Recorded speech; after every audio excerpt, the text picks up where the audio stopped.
Buenas tardes, queridos estudiantes de grado décimo. Voy a hacer la retroalimentación de la evaluación bimestral del pasado 27 de marzo sobre los 15 puntos abordados. Comencemos.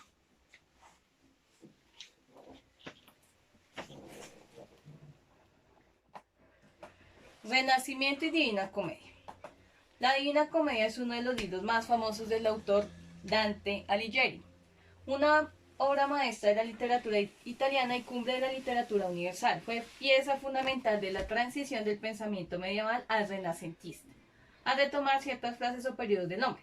En la Divina Comedia vemos tres partes: el infierno, el purgatorio y el paraíso. En el texto podemos ver el orden. Allí se escribe el imaginario viaje de Dante por la purificación del ser humano en cada parte. Desde la selva negra hasta el paraíso representan la encrucijada de la vida de un hombre que ha perdido el camino y su recorrido espiritual lo ayudará a convertirse en un mejor ser humano. Un fragmento es: ¿Eres Virgilio, pues, y aquella fuente de quien mana tardío de elocuencia? Respondí yo con frente avergonzada. ¿Eres tú mi modelo y mi maestro? Lo único eres tú de quien tomé el bello estilo que me ha dado honra, por lo que, por tu bien, pienso y decido que vengas tras de mí, y seré tu guía, y he de llevarte por lugar eterno donde oirás el aullar desesperado. Verás dolientes, las angustias, sombras, gritando toda la segunda muerte, y podrás ver aquellas que comenta el fuego, pues confían en llegar aventurados cualquier día. Es decir, que aquí Virgilio se va a convertir en ese guía para Dante y va a atravesar los tres círculos: infierno, purgatorio y paraíso. La pregunta es: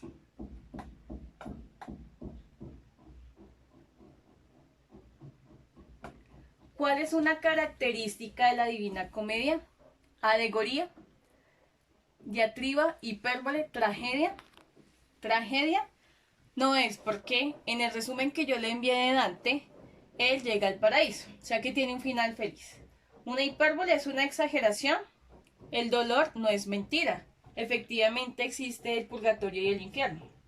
Pero una diatriba denigra la vida del hombre, muestra lo peor. Él está buscando el camino de la redención. Entonces, la opción correcta era alegoría, porque retoma diferentes estados de la vida del hombre al caer en lo más bajo y buscar la redención. Empieza todo su recorrido Dante de la mano de Virgilio para poder llegar a limpiar sus pecados. La respuesta era alegoría. ¿Sí? En la siguiente pregunta está el mito de Dafne y Apolo, del cual hablamos en clase, y yo les explicaba que ese mito representa el amor imposible, ¿no? Apolo es flechado con Eros embargado de amor y Dafne con la flecha del odio. Entonces, la pregunta es: el texto sobre Dafne y Apolo se relaciona con el Renacimiento. ¿Por qué? Hace referencia al hombre guerrero, pero también poeta. Expone uno de los temas: el amor idealizado, el amor imposible por el destino, y el amor lleva a la locura, la obsesión y la pérdida de la cordura. En este caso, Apolo es un dios que representa ¿qué? La inmortalidad, la inteligencia, pero también los sentimientos. Es la combinación de un guerrero con un poeta. ¿Por qué? Porque él dedica este mito o estos versos a ese amor que no va a obtener. La respuesta era: hace referencia a un hombre guerrero, pero también poeta. En la siguiente pregunta, la obra de la Celestina es una de las más relevantes del teatro español. Tiene como característica la mezcla de dos géneros para consolidar uno solo. Hace referencia a, si le dicen dos géneros, de entrada usted dice melodrama o tragicomedia. Pero nosotros vimos el resumen de la Celestina y entendemos que esta es una obra pionera porque combina la tragicomedia, la tragedia porque los 5 personajes mueren, y la comedia del final absurdo que tiene Calisto cuando resbala y se desnuca él solo. La respuesta era tragicomedia. Ya las otras 3 no hacen referencia a la obra. En la siguiente, el teatro español fue otro género vital en el Renacimiento que se caracterizaba por el humanismo, el cual se dividió en 2 tipos: teatro culto y teatro popular, los cuales se diferenciaban entre sí. ¿Por qué? Recordemos que el teatro culto siempre habló de temas religiosos y profanos y el teatro popular buscaba la comedia de nuevos personajes. ¿Cuáles eran los nuevos personajes? El bufón, el borracho, el tonto. Entonces, recordando eso, la respuesta correcta era: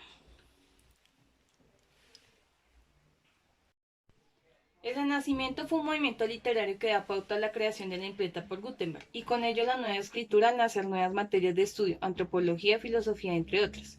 Ya no era necesario estar ligados con Dios ni con la religión, una posible razón para el anterior fue: recordemos que con la imprenta, Erasmo de Rotterdam, ¿cierto? Y Martín Lutero ven la oportunidad de cuestionar cómo se transmite el conocimiento. Una diferencia importante allí es que no se está ligado a lo que diga la iglesia de una sola forma, sino que el ser humano tiene en su poder, en sus manos, la parte escrita y pueden pensar por sí mismo. La respuesta allí era: el hombre comienza a centrarse más en sí mismo y esto contribuyó a extender el nuevo conocimiento en cualquier parte y en cualquier persona a través de la lectura.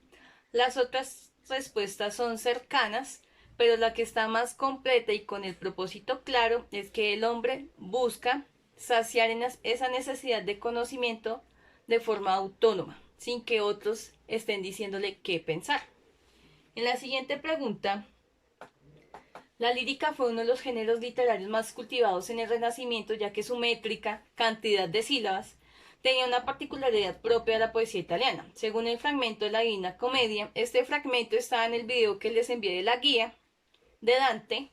Por mí se va la ciudad doliente, por mí se va el eternal tormento, por mí se va tras la maldita gente. Se refiere a deca, significa 10, dode, 12, enia, 9, endeca, 11. Y jugamos el rin rin en clase para recordar que el arte menor va de 1 a 7 y el arte mayor de 8 a 14 y después de 14 son alejandrinos. La respuesta correcta era endecasílaba. Igualmente, si usted contaba las sílabas del verso, también le daba allí. En la siguiente, de acuerdo con la pintura del artista Francisco de Goya, representa la obra El Lazarillo de Tormes, la cual sugiere una crítica. ¿Qué está criticando él? ¿Expone el abuso a través de la fuerza? ¿Muestra la crueldad del hombre? ¿O es un fiel reflejo del mundo? Sus necesidades, crueldades y penurias de quien trata de sobrevivir. Recordemos que Lázaro está tratando de sobrevivir ante sus diferentes amos, que son 7, y finalmente hay uno de ellos que le da la oportunidad. Pero es el mundo, refleja el mundo, los comportamientos humanos, las necesidades y todo aquel que trata de sobrevivir en el mundo. La respuesta era: es el fiel reflejo del mundo. En la siguiente, con base en la imagen que es el purgatorio en la Divina Comedia, y ya he hecho la lectura, ya uno podía llegar a la respuesta, ¿cierto? Es la segunda parte, precedida entre el infierno y seguido del paraíso, donde se expían los pecados. En el purgatorio es indispensable que usted limpie su alma para poder pasar al paraíso. Se requiere del dolor como forma de sacrificio para poder tener una vida en la eternidad. Esta era la respuesta. Con base en la imagen sobre el mito de Prometeo, que también se desarrolló en la guía de Dante, se podría pensar en una alegoría. Una alegoría es una significación, algo simbólico con los personajes. ¿Cuál de los siguientes afirmaciones es una alegoría? Como usted juiciosamente vio el video, Prometeo es el que crea los hombres y él busca que sean inteligentes como su creador. El ave que destroza su hígado, ¿cierto? Busca esa liberación interna del mismo hombre. Y pues Zeus, que representa pues una adversidad, porque se convierte en ese problema constante, porque una y otra vez cada noche él se regenera para que al día siguiente sufra este dolor. E inclusive trata de negociar con él cuando está encadenado, y pues Zeus le promete que si le cuenta todas las infidencias del hombre, él le va a devolver la libertad y él prefiere seguir torturado que entregar a la raza humana. La respuesta correcta es: Prometeo representa la inteligencia, un hombre sabio, paciente, Zeus las adversidades, los problemas que se encuentra día a día, y el ABC, héroe interno, porque lo desgarra para que saque su fuerza y su valor.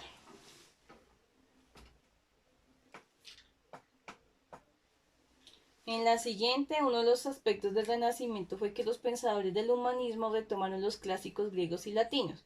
¿Cuál pudo ser la razón?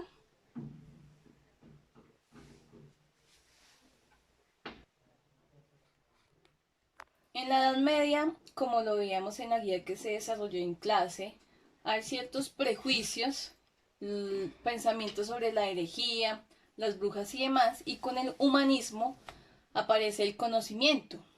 Es decir, que el conocimiento me permitía a mí dar respuestas sobre el mundo, porque yo ya no iba a creer en una construcción ideológica y dogmática, sino que yo podía construir las posibles soluciones a esos interrogantes. Entonces, la respuesta era dar, valga la redundancia, dar respuestas a las preguntas sobre el mundo, la sed de conocimiento. Dios deja de ser el centro de todo estudio.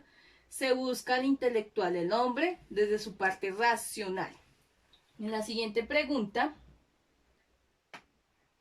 una de las obras del Renacimiento fue El hombre Vitruvio de Leonardo da Vinci. Una posible razón para hacer dicho dibujo podría ser: recordemos que con esta obra, y lo veíamos también cuando vimos las pinturas que ocultan las pinturas, yo les explicaba que con el círculo sale el área de la circunferencia, las proporciones completas e iguales del hombre.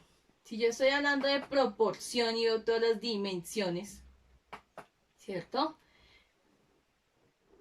El estudio de las proporciones ideales del cuerpo humano pues retoma la profundidad filosófica del pensamiento humanista. El hombre perfecto, considerado perfecto. En la siguiente aparecen las preguntas de Cineforo y Plan Lector. Digamos que lo que hicimos antes de iniciar este proceso de cuarentena. La película de los fantasmas de Goya en el contexto de España de 1792 narra la historia de... Y usted juiciosamente se vio al final, hicimos un debate con la pregunta problema. Del padre Lorenzo, que se involucra con la musa adolescente de Goya, Inés, para ganarse favores de la iglesia y resulta contraproducente. Él quiere imponer la Santa Inquisición y esta se le devuelve, ¿cierto? Y veíamos la parte de la tortura para la parte de la confesión, y digamos que ese es el tema central, ¿no? Él por hacer más resulta haciendo menos y se le devuelve lo que hace. Las otras tres son ciertas, pero el eje temático es, digamos, el comportamiento de Lorenzo por ganar unos favores de la misma iglesia. La respuesta era esta. En cuanto a que él es pionero de las pinturas negras, pues sí, es uno de los creadores, pero la película no gira en torno a sus producciones de ese estilo, de por sí sean después. En la siguiente, en el fragmento de Niebla, que usted ya lo leyó juiciosamente, pues él habla o hace una crítica más sobre Dios. Si Dios nos creó, es una ilusión de Él, por ende nosotros somos un sueño, ¿cierto? Somos producto de una creación de alguien más. No existimos sino para Él y en su concepción de hombre. En las otras, pues, digamos que las afirmaciones que yo le doy son más ciertas que falsas. Es más de cuestión de comprensión y pues deducir el enunciado. En la siguiente, con base en la lectura de Niebla, pues hay unas proposiciones, cuáles de estas se mantienen. Entonces en la pregunta era la proposición 3 y 4. Augusto ama tanto a Eugenia que paga su hipoteca para que ella sea feliz con Mauricio y no con él. Y pues también le agradece a Eugenia que lo ha hecho sentir amor, aunque le falte alma. Se siente un ser vacío, pero ahora reconoce que hay otros en él. La pregunta abierta, que era esta, con base en el Renacimiento, explique la concepción del nombre antes y ahora. La palabra clave aquí era insaciable. El ser humano en el Renacimiento quiere todo el conocimiento, se cree perfecto y hoy siglo XXI el hombre se ve más perfecto que antes. Yo les decía en clase que inclusive usted tiene la sonrisa perfecta, el cabello perfecto, lo que no gusta pues va y se hace una cirugía, pero por dentro ¿qué hay? Insaciable, el poder del conocimiento, esa sed que nunca podría solventar. Entonces la palabra allí, independientemente de todo lo que haya escrito, debía ir insaciable. Chicos, espero haberles aclarado las dudas y muchas gracias por la atención prestada. Nos vemos el día viernes en la videoconferencia. Feliz tarde, que estén muy bien. Feliz tarde y que estén muy bien, gracias.